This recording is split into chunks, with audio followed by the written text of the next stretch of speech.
Welcome to Life on Purpose. It's your host, James Laughlin, and I'm delighted to welcome in this week's guest, Evan Carmichael. Evan, based in Toronto, Canada, believes in entrepreneurs. Gary Vee called him the DJ who inspires people, and Ed Milet called him the modern day Napoleon Hill. At 19, he built and then sold a software company.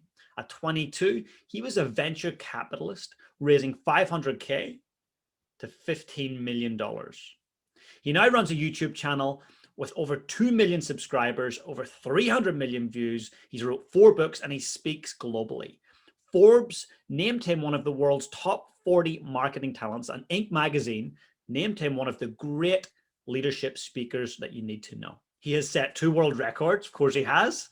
He uses a trampoline and stand-up desk, owns Canada's largest salsa dance studio where he met his wife, and he's a very passionate dad. He's also just released a book back in 2020 called Built to Serve. Go and check it out at his website, evancarmichael.com.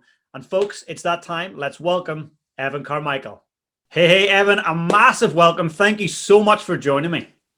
Thanks a lot, James. Love the energy and great to be here, man.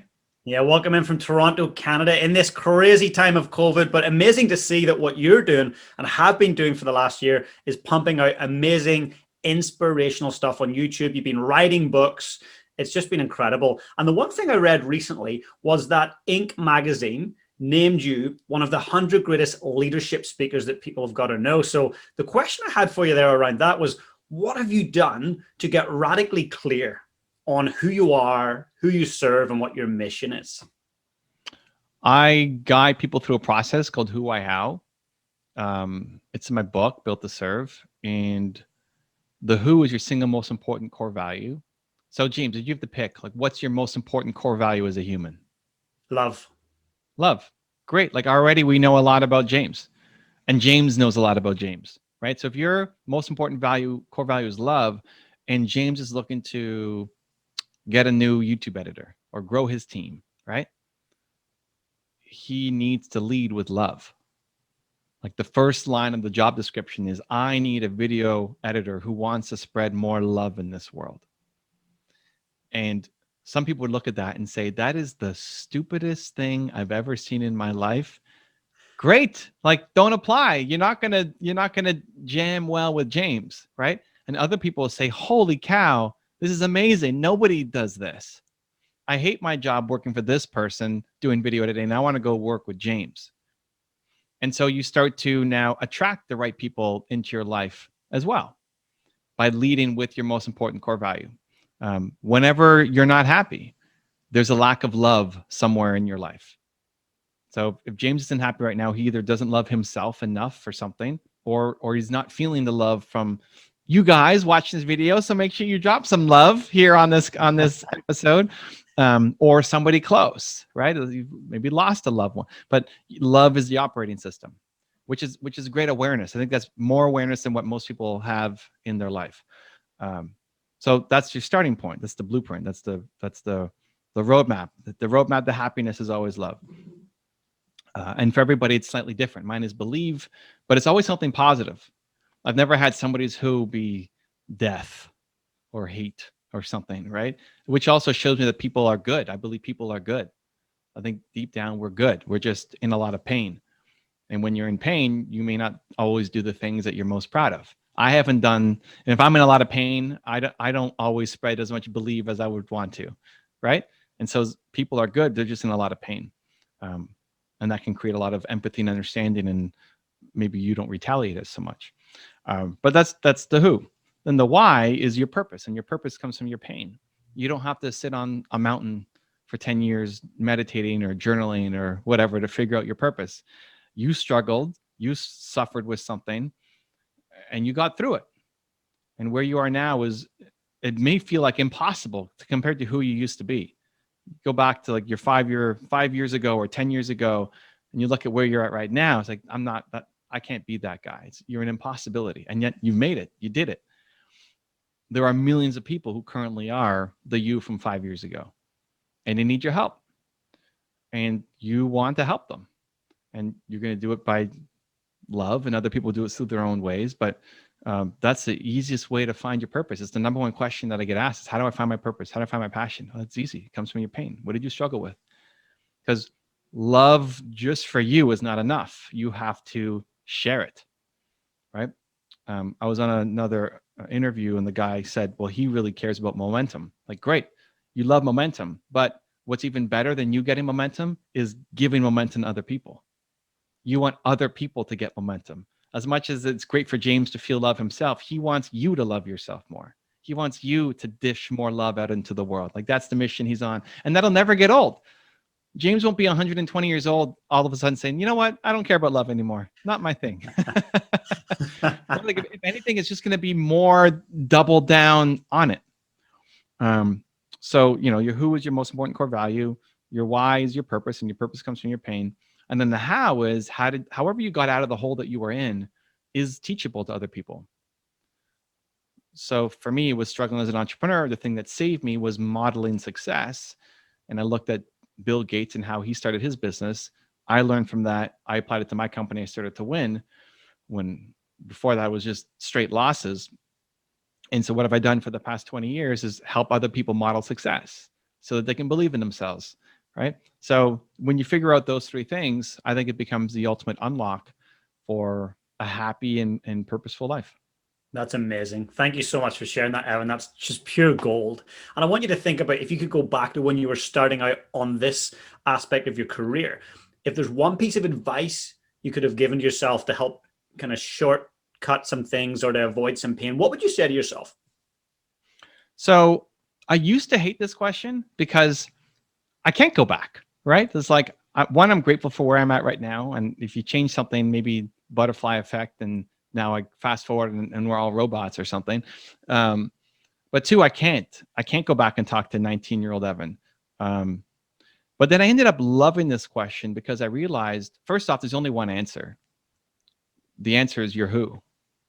My message to Evan, younger Evan, is to believe in himself more. James's message to younger James is to spread more love. Love yourself more and love others more. That's the only message. Like, at the end of the day, that's all younger James needs to hear. Love yourself more and love others more. And you'll figure out the rest. Evan, believe in yourself more and believe in others more. Like, that's the only answer that if you had to really, if you're given 1,000 years to think about what the message would be, that's what you would come down to. It's not make a YouTube video 1 year earlier or something, right? But why I love the question is because 95-year-old Evan coming back and talking to 40-year-old Evan, it's the same answer. 95-year-old James talking to 2021 James, it's the same answer. It's still James right now in 2021. Love yourself more and love others more. That's powerful. And it's practical, right? Because I can't go talk to 19-year-old Evan, but knowing that now is like, man, I still need that. And so now I got the chills as I'm talking about it, because it's something that you can actually take action on today. And it's the same for everybody watching or listening. Whatever that most important core value is for you, people might say, well, James, but you already have so much love. How can you have more love? Like, you're the love guy. Evan, you're the believe guy. How could you have more believe? But you know that this is not the fullest extent of love and what that means. You know that there's many more layers of self-love and many more layers of being able to give love and help others feel the love than what you're doing right now. It doesn't disparage all the work that you've done to get here, but it's knowing that there's still this mountain I need to climb. And that's still the lens through which I have to make those decisions. So yeah, it ends up being a super practical, super helpful question where I didn't recognize that the first time through when people started asking me that. Fantastic. Thank you. And I love that believe is who you're about. I got emails from you and your team, and always at the bottom, #believe, team believe. I love it. You reinforce that value. Now, here in New Zealand, I worked in a school for about 14 years, and we had in New Zealand itself as a country. What time is it there for you right now? It is 10 a.m. Okay, that's not as bad as I thought. I thought it was like, he's getting up at 5 a.m. You got way too much energy. I'm Dude, jealous. I'm up at 4:30 every morning. I'd happily do an interview with you at 5. All right. Okay, cool. Good. Anyway, welcome from New Zealand. Okay, sorry to interrupt you. Not at all. So we have the highest teenage suicide rate in the OECD, and it's been that way for a while. And so when I was working at this school, there was a number of kids who committed suicide, and it sent me on this mission. And I thought, okay, I need to find out why, what can I do, how can I help serve? And it came down to, I discovered that fatherhood was one of the most important ingredients in a young person's life, to give them meaning, to make them feel loved, to help them understand who they are and believe in themselves. So if you got any advice, because I know you're a dad, if you got any advice to other parents out there in terms of how they can help their children believe in themselves?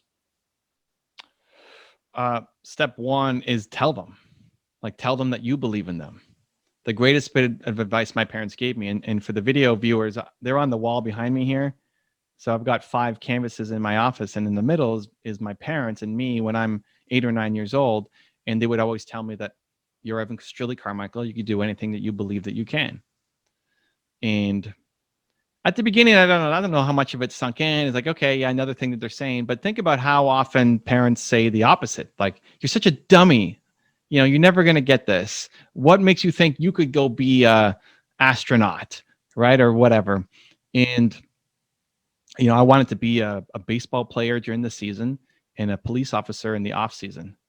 And my parents never told me that I couldn't, even though it's unrealistic and nobody's done it.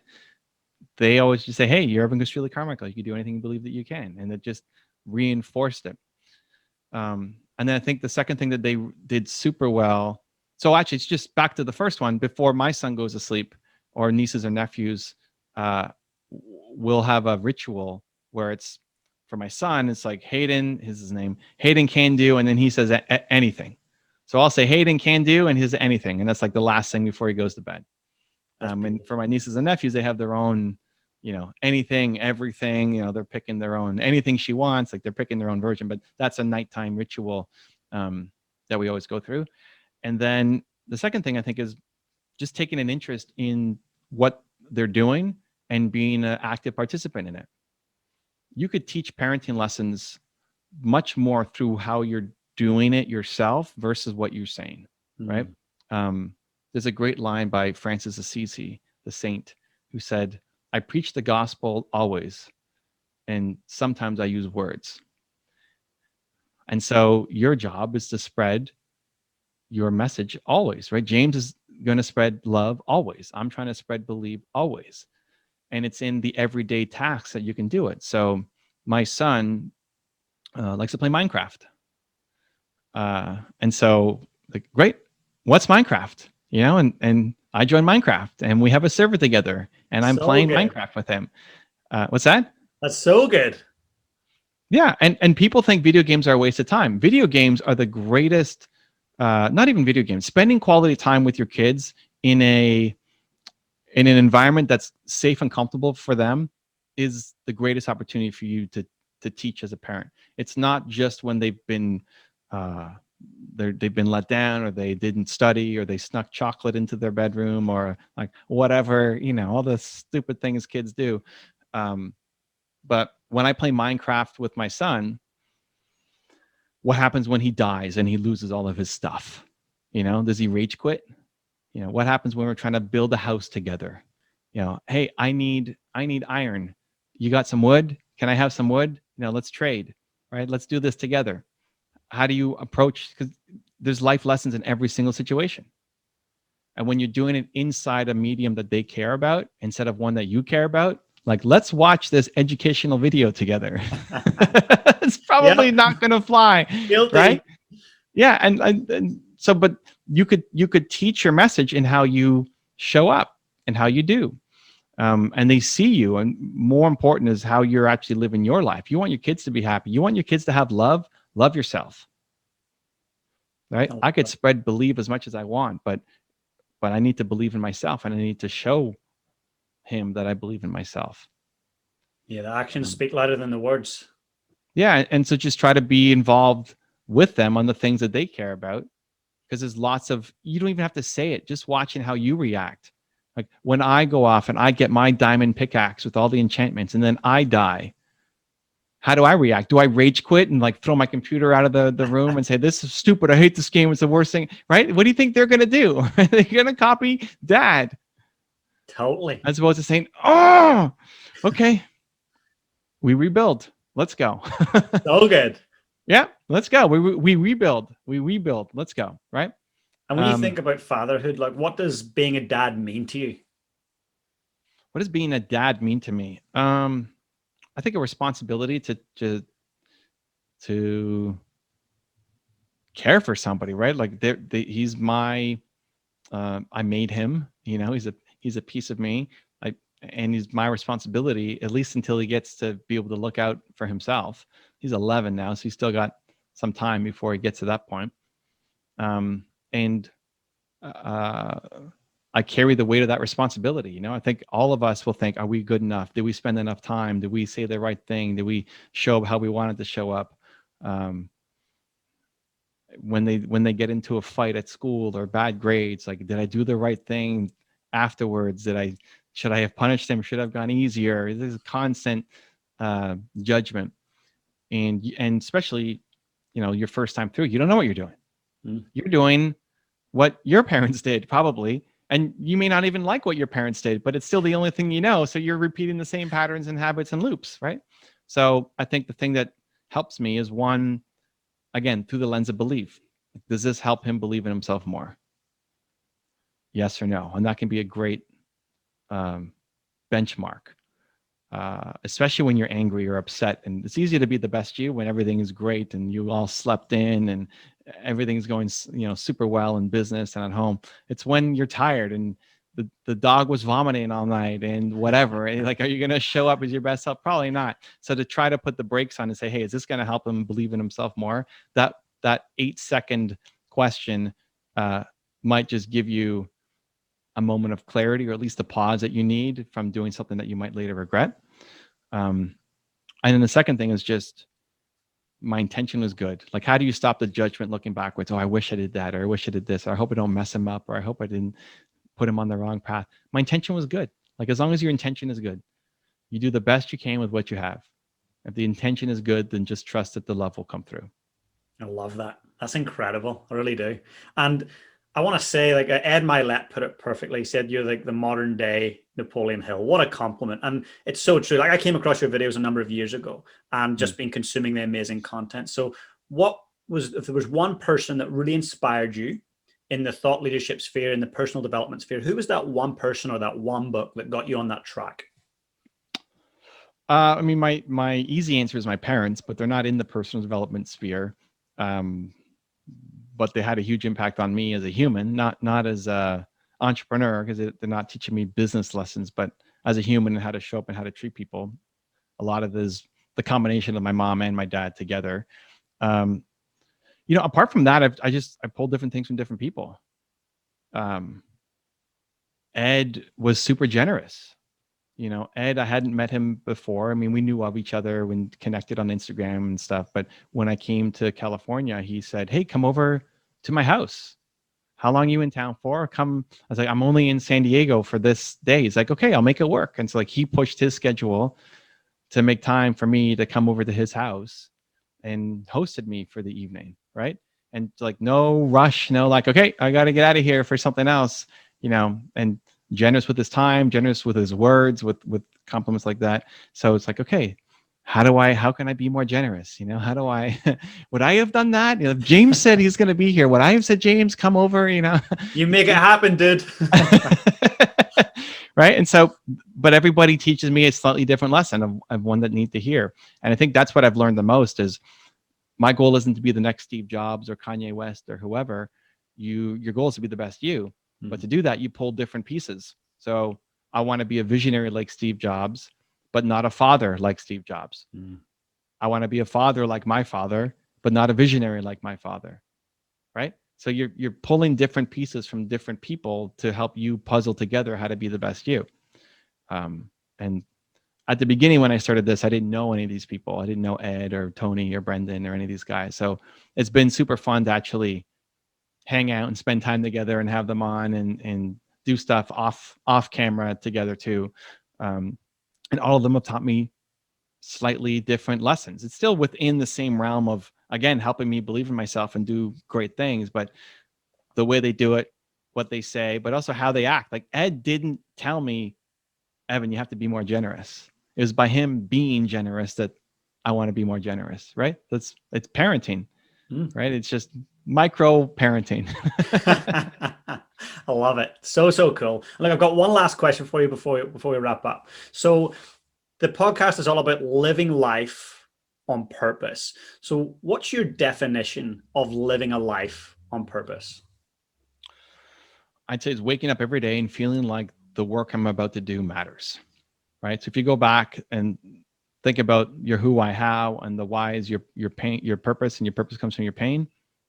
I want to help 19-year-old Evans out there, all the entrepreneurs who are struggling to get going, who feel like they're not good enough, who don't have the connections or resources to make things happen, and who are worried maybe I made the biggest mistake of my life starting this business instead of going to get a job, right?